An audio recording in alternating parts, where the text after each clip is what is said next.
मूसलाधार बारिश, rain emergency नाफिज। जुड़वा शहरों इस्लामाबाद और रावलपिंडी में मूसलाधार बारिश के बाद रावलपिंडी में रेन एमरजेंसी नाफिज कर दी गई। तफसीलात के मुताबिक इस्लामाबाद रावलपिंडी में मूसलाधार बारिश हुई, जिसके बाद वासा रावलपिंडी ने रेन एमरजेंसी लगा दी और अमले की छुट्टियां मंसूख कर दी।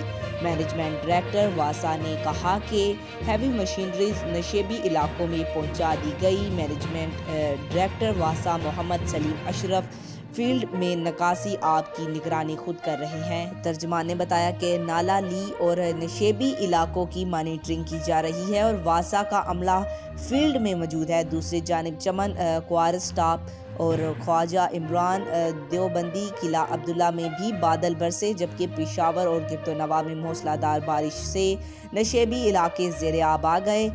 बटग्राम में भी खूब बारिश हुई, जबकि लकी मरवत और गिरदोनवा में बादल जमकर बरसे। बादल बरसने के साथ चलने वाली ठंडी हवा ने सर्दी में इजाफा कर दिया है।